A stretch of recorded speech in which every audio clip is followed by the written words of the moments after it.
Bore da, a chroeso chi gyd ato ni yma i Capel y Ffynnon ar fore newydd, bore Sul y Pasg. Gadwch i ni lawenhau trwy ganu emyn gyda'n gilydd. Gwawriodd y bore'n ddisglair a chlir, geni gobaith yn unas Jerusalem. Lluain ymhlyg goleuni'n y bedd, wrth i'r engil gyhoeddi cyfodwyd. Gwel iachawdwriaeth Duw, cariad ddaeth, dioddef wnaeth, rhoddwyd aberth llawn, cyflawn yng Nghrist y dyn, byw yw ef, Crist gyfodwyd fri o'r bedd.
Mae'n dda bod chi'r plant yn ymuno efo ni bore yma. Gobeithio bod wedi bod yn fore da yn eich tŷ chi. Da ni gyd yn hoffi surprises yn dydyn ni, a mae'n siŵr bod chi wedi cael surprise neis yna o gael wy Pasg ar ddiwrnod fel hyn. O leiaf un ohonyn nhw beth bynnag, os di dad a mam di gallu mynd i'r siop i gael un i chi.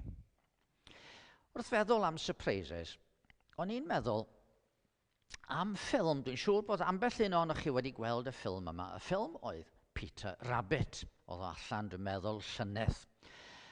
Ac un o'r cymeriadau yn y ffilm yna ydy'r ceiliog. Mae'r ceiliog yn ymddangos yn rhyw greadur eitha gwirion. Achos bob bore mae'n deffro, a mae fel sef o'n synnu gweld yr haul. A mae'n dweud, waw, mae'r haul wedi codi, mae'r haul wedi dod nôl. Neithiwr, pan oedd yr haul yn mynd o'r golwg, o'n i'n meddwl bod ni wedi golli fan byth. Ond bore, mae wedi dod nôl eto. A mae'n dweud, waw, hwri! Mae'n canu ar dros y lle i gyd i ddeffro pawb. Mae'r haul wedi dod nôl. Ac oedd yn clapio, oedd yr anifeiliaid yn clapio wrth feddwl, reit, mae'r haul wedi dod yn ôl. Rwan, da ni'n gwybod bod yr haul yn codi bob bore yn dydyn ni. A di o'm yn surprise i ni pan da ni'n codi yn y bore a gweld yr haul. Ond ar Sul y Pasg yn sicr mi oedd na surprise yn Jerusalem. Oedd yn surprise neis i rai, oedd yn surprise gwael i rai eraill. Da ni'n gwybod bod Iesu Grist wedi bod trwy bethau ofnadwy yn dod, wedi cael ei gymeryd a'i arestio a phobl wedi bod yn greilan iawn yn ei ladd o a'i roi o mewn bedd. Ac oedden nhw'n meddwl dyna ddiwedd y stori. Ond na, ar fore Sul y Pasg oedd y bedd yn wag. Oedd Iesu Grist wedi atgyfodi. Ac oedden nhw'n gwybod be i wneud. Oedden nhw'n trio dweud, na, mae rai bod y disgyblion wedi dwy'n i gorffan neu rhywbeth. Ond oedd na eraill, fel y gwragedd, oedd yn mynd at y bedd yn gynnar yn y bore a'r disgyblion, oedd mor drist ar ôl Iesu gael ei groeshoelio. Dyma nhw'n cael y fath surprise oedden nhw. Oedden nhw'n gallu credu ar y dechrau, ond ar nhw'n sylweddoli, mae Iesu wedi dod yn ôl yn fyw.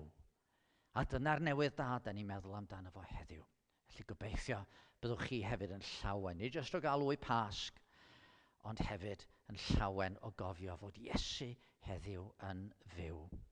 Rwan yr wythnos yma mae un arall o'n plant ni'n cael pen-blwydd, mae Eos, un o blant yr ysgol Sul yn cael pen-blwydd, a da ni arfer rhoi adnod. Felly Eos, dyma'r adnod i ti heddiw.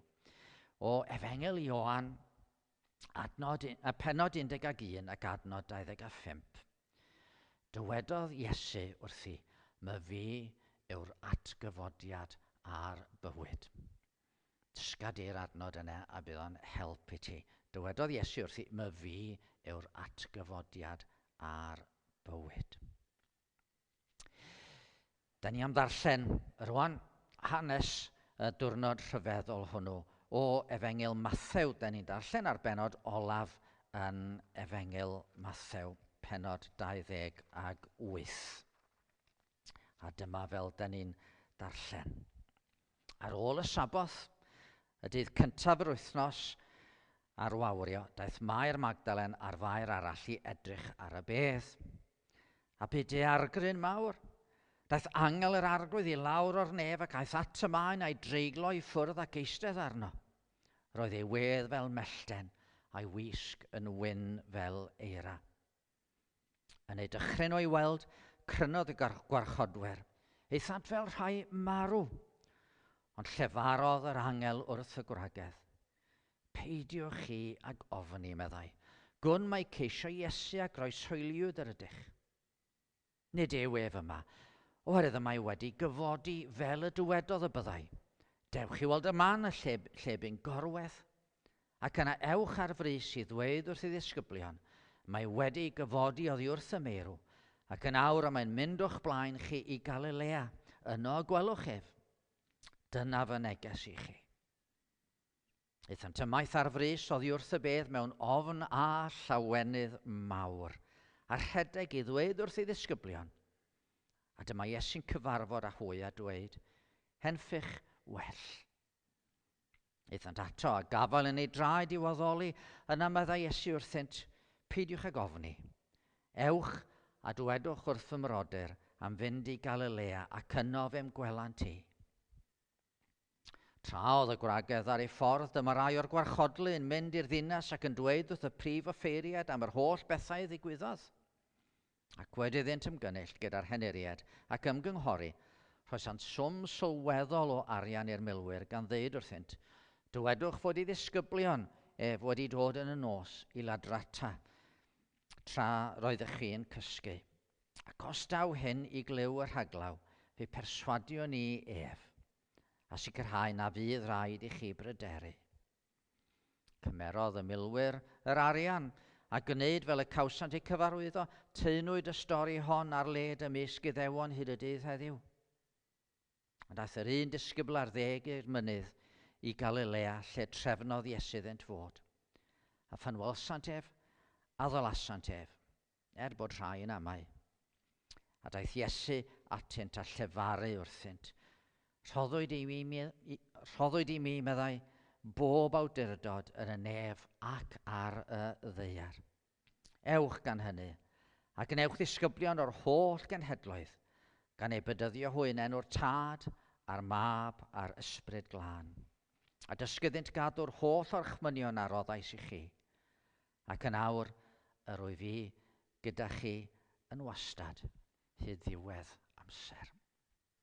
Dyma air yr arglwydd. Wel, mae'n ddiwrnod o lawenydd ar Sul y Pasg, ond da ni'n cofio mae llwybr anodd arweiniodd at y dydd gogyneddus yma. A da ni'n gweld hynny yn fwy clir na pan da ni'n mynd efo Iesu ar y Gethsemane. A da ni'n ei weld yno ar ei luniau, a'r chwys fel dafnau o waed yn rhedeg lawr i wyneb, wrth iddo fo feddwl beth oedd o'n gorfod i wynebu. Gadwch chi ni ganu emyn sydd yn mynd â ni yna. Dwg fi fynydd yr olewydd, lle mae'n heidwad yn yr ardd, chwys fel dafnau gwaed yn disgyn hyd ei ryddiau hardd. Beth yw'r ymdrech sy'n ei enaid? Pam bod hwn sy'n frenin nef a gofidiau dwys hyd angau yn ei galon ef.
Gadewch chi ni weddio.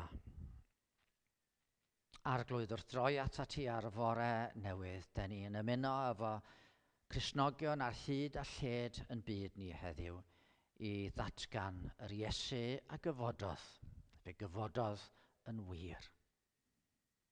Da ni sylweddoli unwaith eto bore mawr ddod gyda fron fod hyn yn beth ar un ochr sydd yn anodd i'w gredu o feddwl am drefn naturiol y byd. Da ni'n byw mewn byd lle mae pobl yn cael ei geni, maen nhw'n byw a maen nhw'n marw a dyna ddiwedd i hanes nhw yn y byd yma.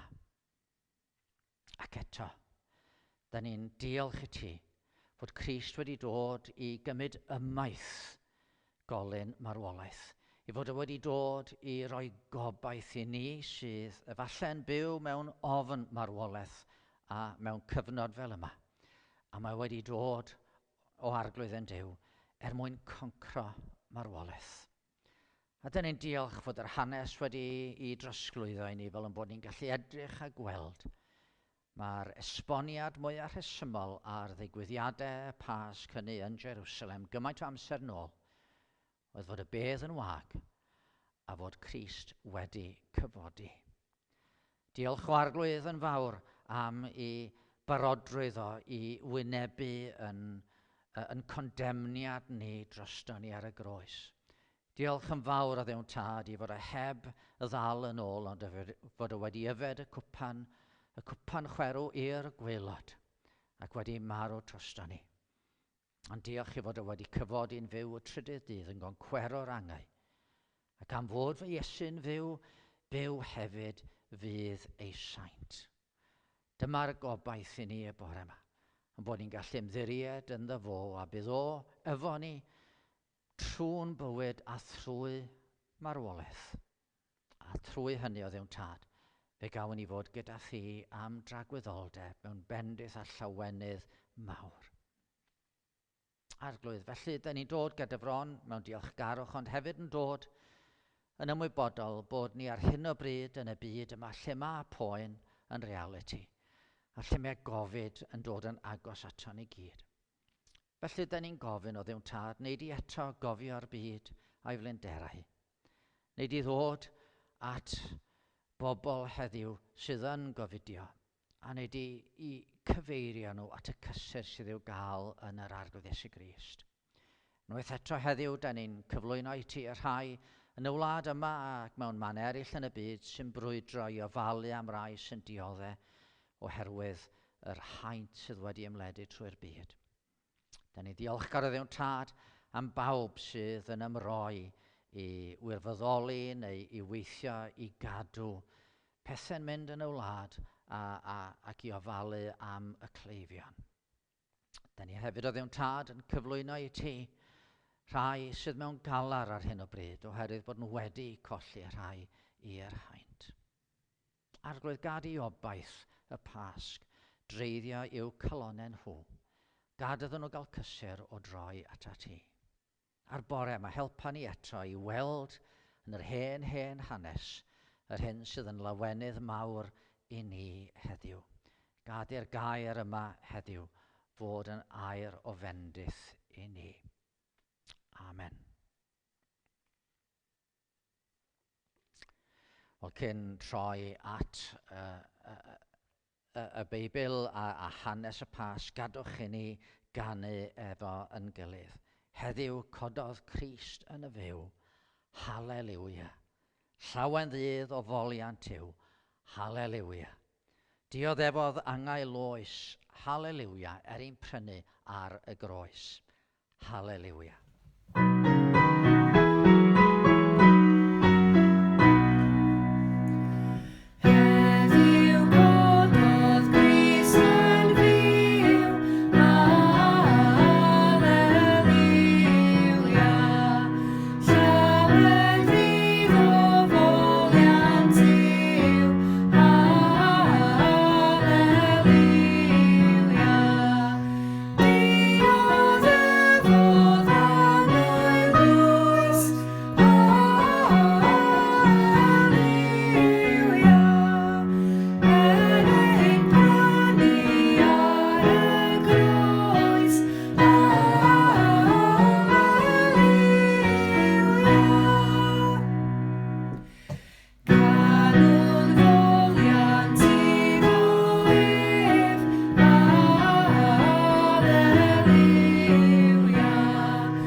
Wel, ar Sul y Pasg, rhaid i ni wrth gwrs droi at yr hanes hwnnw bron i 2000 o flynyddoedd yn ôl, pan nath ychydig o wragedd draw at fedd newydd yn gynnar yn y bore, i chwilio am gorff marw.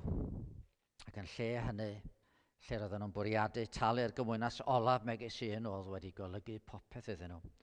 Maen nhw'n cael y bedd yn wag a Crist yn fyw. A dwi am i ni feddwl yn arbennig am eiriau yr angel wrth y gwragedd. Maen nhw'n cael yn Mathew 28 ar 5 adnod. Llefarodd yr angel wrth y gwragedd. Peidiwch chi ag ofni, meddai. Gwn mae ceisio Iesu a groeshoeliwyd yr ydych. Peidiwch chi ag ofni. Mae chydig yn anodd i ni mewn gwirionedd fedru gwybod yn union sut oedd y gwragedd a'r disgyblion a phawb arall oedd yn rhan o'r stori fawr yma yn teimlo. Mae mor bell oddi wrthon ni. Ac eto, da ni mor gyfarwydd ar hanes, ac am yn bod ni'n gyfarwydd, mae'n hawdd brysio trwyddo fo heb oedi. A mae angen i ni aros a theimlo'r rhyfeddod ddoth i galonau'r gwragedd yn ymyl y bedd. Ac eleni efallai, gall fod yr hanes yn siarad yn arbennig wrth i ni wynebu sefyllfa yn ein gwlad ni. Sefyllfa yn y byd. Go bryn fod yn adeg pryd mae neges y Pasg wedi bod yn fwy perthnasol ac yn fwy angenrheidiol na'n dydd ni. Mae'n ddydd i bobl feddwl ac ystyried. Ydy'r stori ma'n wir? Fel dwi'n dweud, da ni'n gyfarwydd iawn â hanes Iesu o'i eni i'w farw a'i atgyfodi. Heddiw, da ni'n teithio efo'r gwragedd hynny at y bedd gwag. Ac efallai bod rhywun ohonoch chi sydd yn gwylio yn meddwl, wel ie, corff marw fydde yn y bedd. Ond nid dyna gawn ni yn yr hanes. Fydd y bedd yn wag. Oedd hyn yr un mor angredadwy iddyn nhw, a fydde fo i ni oherwydd tydi pobl yn gyffredinol ddim yn codi'n fyw wedi iddyn nhw gael eu claddu yna. Dwi ddim am fynd dros y dystiolaeth, digon o lefydd eraill i chi fynd i chwilio am y dystiolaeth, ond dwi am gymryd bod yr hanes yn wir, ac os ydy o'n wir, yna mae yna neges fawr i'n byd ni fan yma, ac i ni sy'n meddwl amdano fo heddiw. Gadwch i ni ddechrau efo y negyddol. Gadwch i ni ddechrau efo yr ofn. Da ni'n byw mewn oes sy'n gwybod am ofn ydyn ni. Roedd yr holl sôn am Brexit, sydd wedi mynd allan o feddyliau rhan fwyaf o bobl bellach, ond oedd pobl yn ofni. Be mae'r dyfodol yn ei olygu ni ym Mhrydain? Be fydd gennau swydd, be sy'n mynd i ddigwydd i'r economi ac yn y blaen, oedd pobl yn teimlo ofn. Mae'r blynyddoedd diwethaf, i ddweud y gwir, wedi gweld terfysgaeth yn ymddangos ar strydoedd yr ynys hon a gwledydd eraill gorllewinol yn y byd. A mae hynny wedi brawychu llawer. Ond yn ystod yr wythnosau diwethaf, mae yna ofn mwy real rywsut, mwy agos ato ni'n does. Ofn Covid-19. Wrth gwrs fod y meddygon yn dweud bydd y rhan fwyaf ohono ni ddim yn cael rhyw lawer o symptomau. Eto glywed am rai ifanc a iach yn cael eu taro i lawr a'r prif weinidog ei hunan sydd fel y gwyddon ni yn ôl gweddill y cabinet, mae o'n fighter yn dydi. Eto, mae o wedi gorfod mynd i'r sbyty hyd yn oed i'r uned gofal ddwys. Wel, mae braw o feddwl am hyn wedi gafel mewn llawer. Be sy'n digwydd ydy bod ni'n cael yn wynebu efo'n meidroldeb yn dydyn ni. Mi oedd ysgrifennydd cyffredinol y World Health Organisation yn deud wrth bobl ifanc, you are not invincible. A rhai efo problemau iechyd yn ofni dal y feirws. Mae eraill yn pryderu am ei rhieni hen felly. Mae plant hyd yn oed yn teimlo'r awyrgylch yma o banic sydd yn gwlad ni wedi gafel yn llawer. Mae ofn yn reality. Mae ofn yn reality oherwydd mae marwolaeth yn reality. Mae'n bygwth yn diogelwch ni'n dydy. Mae'n bygwth y pethau dyn ni yn dibynnu arnyn nhw. Da ni'n meddwl bod yn swyddi'n saff, ond ydyn nhw. Da ni'n meddwl bod yn cartrefi'n saff, ond ydyn nhw. Da ni'n meddwl bod yn bywydau'n ddiogel, ond ydyn bywydau ni ddiogel? Mae marwolaeth yn dod yn nes ato ni ar adeg fel yma, ac yn dod fel gelyn i fygwth yn sicrwydd ni. Wel, y peth cyntaf gallwn ni nodi am hanes y Pasg yn Jerusalem ydy fod yna ofn yn rhan o'r stori honno hefyd. Un wythnos yn ôl, weld y disgyblion yn gorfoleddu wrth i Iesu ddod mewn i Jerusalem ar gefn Ebolasyn, a phawb yn taflu dail palmwydd a'i cotiau o'i flaen ac yn y blaen. Erbyn diwedd yr wythnos oedd yr awyrgylch wedi newid yn sylweddol. Oedd pethau wedi troi yn ddifrifol. Dyna chi'r disgyblion i ddechrau, oedden nhw'n teimlo'r ofn. Cyn iddyn nhw gyrraedd Jerusalem, oedden nhw wedi bod yn ymwybodol o'r tensiwn oedd yn y lle. Ond erbyn diwedd wythnos y Pasg, oedd pethau wedi troi'n sinister iawn. Oedd y gwaredwr wedi deud i fod o'n mynd i gael ei fradychu gan un ohonyn nhw. Mi oedd wedi deud fydde'r gweddill ohonyn nhw'n rhedeg i ffwrdd, a Ffedr hyd yn oed yn ei wadio dair gwaith. Doedd Judas wedi diflannu i rywle, ac yna ganol nos yng ngardd Getsemane, fe ddoth y milwyr, a fe gydiodd ofn yn y disgyblion i gyd, a dyma nhw'n rhedeg i ffwrdd i guddio. A hyd yn oed wedi hynny, pan oedden nhw'n dod at ei gilydd, oedden nhw'n cloi'r drws rhag ofn yr awdurdodau. Mi oedd y disgyblion yn profi ofn. Mi oedd Peilat, i fod o mewn awdurdod, yn gwybod rhywbeth am ofn. Pan ddoth Iesu o'i flaen o, pan ddarn nhw ddod â Iesu yno, wel, mi anfonodd ei wraig ato fo a deud, wedi breuddwydio am y dyn yma, paid wneud dim byd efo fo.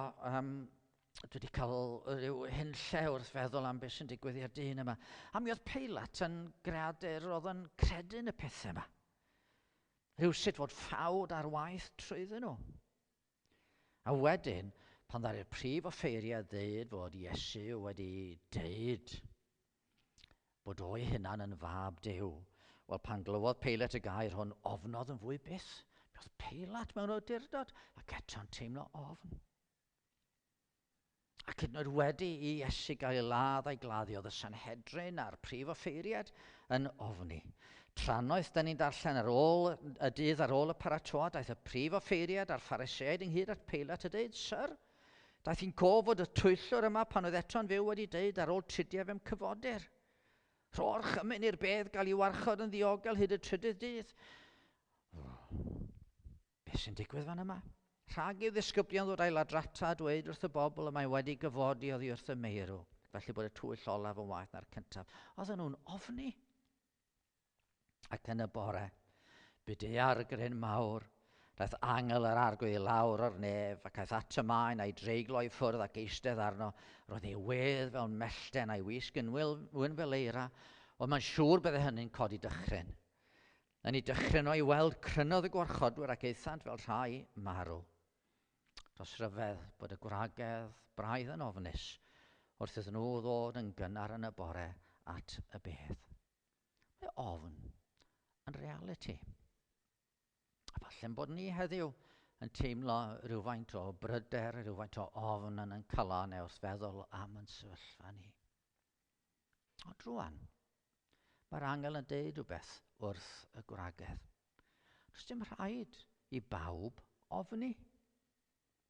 Peidiwch chi a gofni, meddef wrth y gwragedd. Does dim angen i chi fod yn pryderu. Mi oeddech chi'n gwylio'r olygfa ofnadwy honno ar Galfaria a chydig amser nôl, a thrawdd yr archyffeiriad yn gobeithio fod ei broblem o wedi sortio.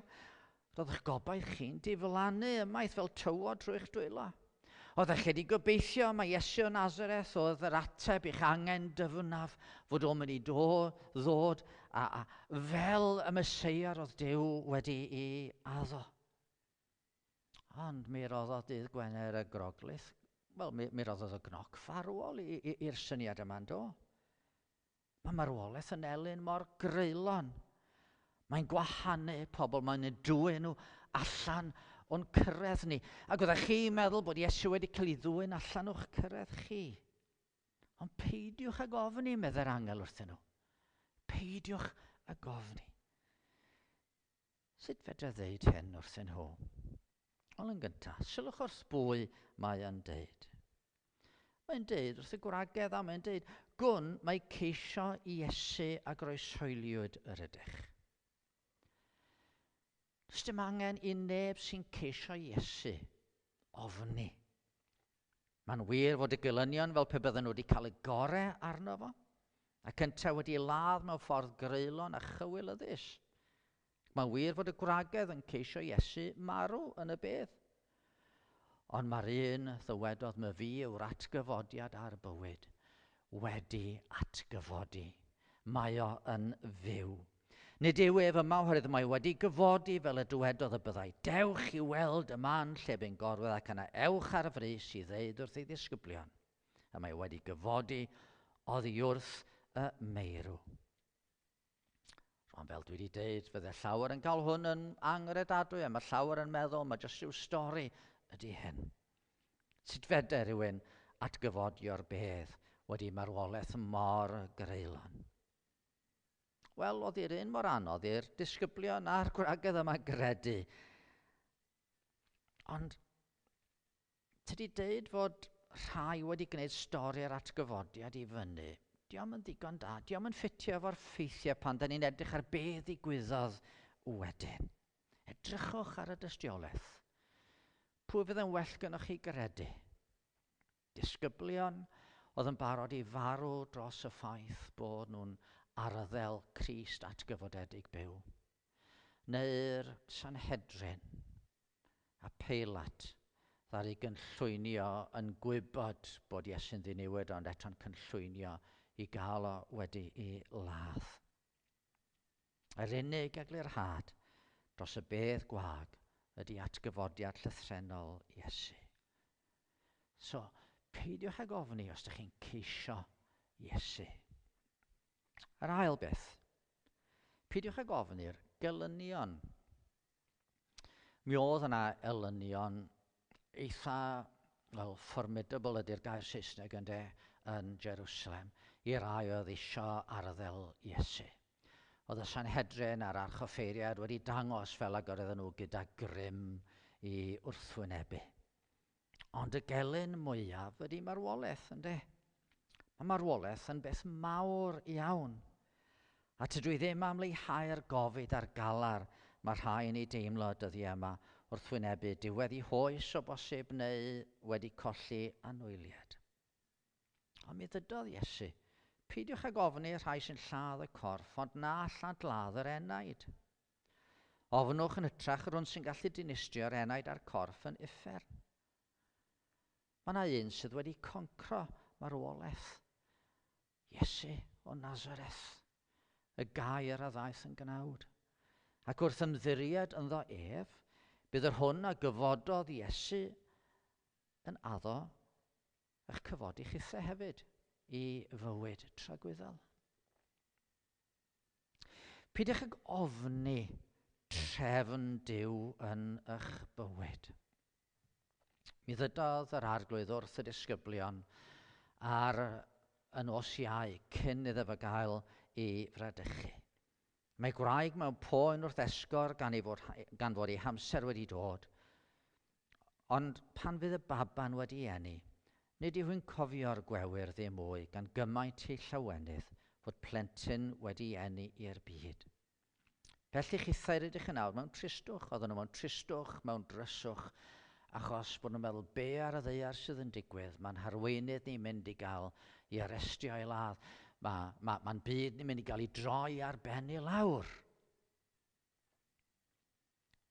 Chwithau yr ydych yn awr mewn tristwch, ond fe'ch gwelaf chi eto ac fe lawenhau'ch calon, ac ni chaiff neb ddwyn eich llawenydd oddi arnoch. Bydd Crist yn eich arwain chi i fannau ac i sefyllfaoedd na byddwch chi'n credu gallwch ddygymod â nhw. Ond na, Does dim rhaid i ni bryderu os da ni'n wylo Duw. Byddwch chi sy'n gwylio a finne, byddwn ni ddim yn deall trefn Duw ar ein cyfer ni ar adegau. Ond meddai Iesu, o'n i werthu'r 5 aderyn y tro am 2 geiniog, eto nid yw un ohonynt yn angof gan Dduw. Yn wir, mae hyd yn oed pob blewyn o wallt eich pen wedi rifo. Peidiwch ag ofni. Yr ydych yn werth mwy na llawer o adar y to. A geiriau olaf Crist yn ôl Mathew oedd, daeth Iesu atynt a llefaru, rhoddwyd i mi bob awdurdod yn y nef ac ar y ddaear. Ac yn wir, wrth ymddiried yn yr arglwydd Iesu Grist, fe ffeindiwch chi fod na beth rhyfeddol yn digwydd.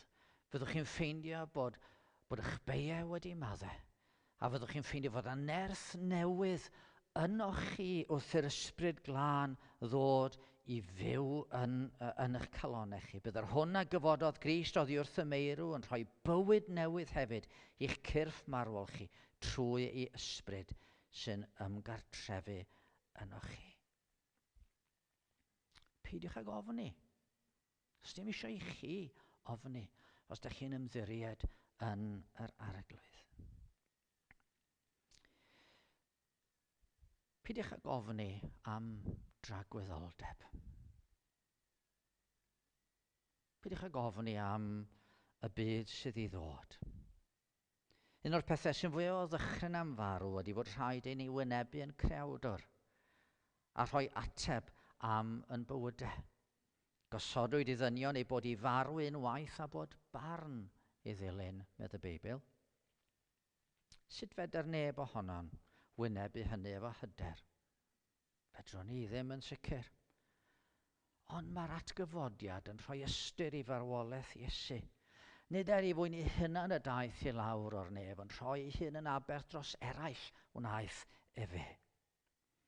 Cymerodd Crist eich beiau chi a meiau fi, a wynebu eu canlyniadau nhw ar y groes. Ac wrth i ni gredu ynddo, daw maddeuant a bywyd newydd i ni. Mae fi yw'r atgyfodiad ar bywyd, pwy bynnag sy'n credu ynddo fi. Iddo farw, fe fydd byw.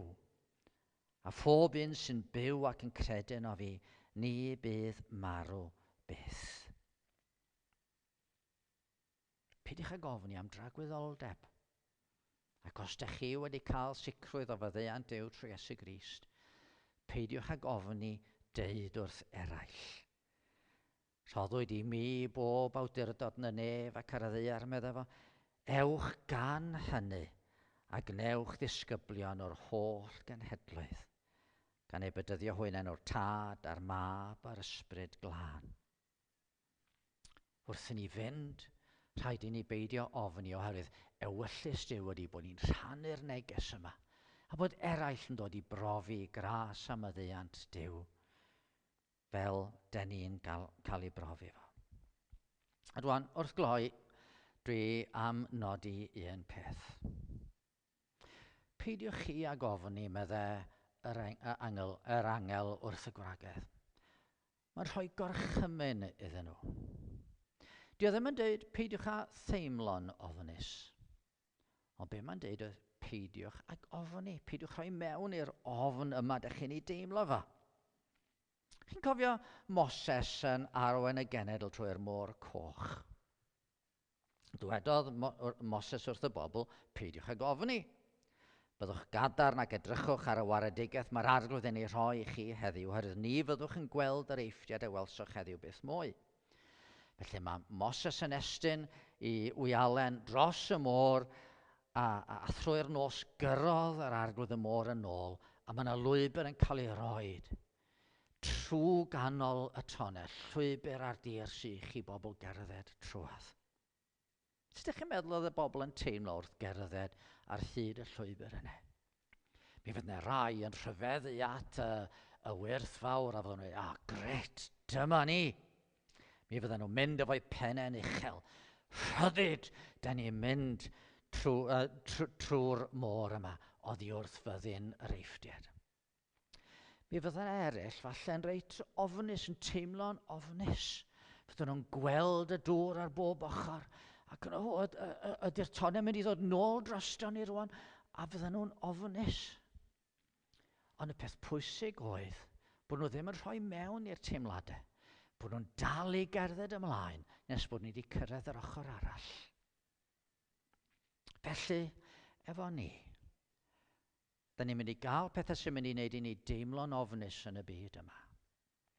Ond y peth pwysig ydy bod ni'n dal i gredu yn yr arglwydd Iesu a bod nhw'n dal i'w ddilyn o trwy fywyd a trwy farwolaeth i'r bywyd tragweddol. Yr arglwydd a gyfododd, fe gyfododd yn wir. Gadwch i ni gloi trwy ganu emyn sydd yn gorfoleddu yn atgyfodiad Iesu Grist. Ti bu ar goron, atgyfodedig Grist, cyflawn fuddugoliaeth gaed ar angaid trist. Angel ddaeth i sefyll lle gorweddais ti, na nid yw ef yma oedd ei lawen gri.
Gadwch i ni gloi mewn gweddi. Arglwydd, diolch am y newyddion rhyfeddol fod ganddo ni waredwr byw, Iesu Grist. Y gair a ddaeth yn gnawd a drigodd yn ein plith ni, a fe farw trosto ni ac atgyfododd ein cyfiawnhau ni. Dyroi ni orfoledd wrth i ni gofio am hyn, a helpa ni bob amser i bwyso arno fo, ac i beidio rhoi mewn i ofn, ond yn hytrach i gredu ac i orfoleddu yn y fath gariad sydd wedi cael ei ddangos tuag ato ni. A bod i'r ras ein harglwydd Iesu Grist, ac i gariad Duw ein Tad ac i gymdeithas yr ysbryd glân aros gyda ni oll, o'r awr hon hyd byth. Amen. Wel, dewch yn ôl ato ni sil nesa i addoli unwaith eto. Ac yn ystod yr wythnos, os ydych chi'n dymuno, hefyd trowch mewn i weld y gair o'r gell. Pob bendydd a Phasg llawen i chi gyd.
This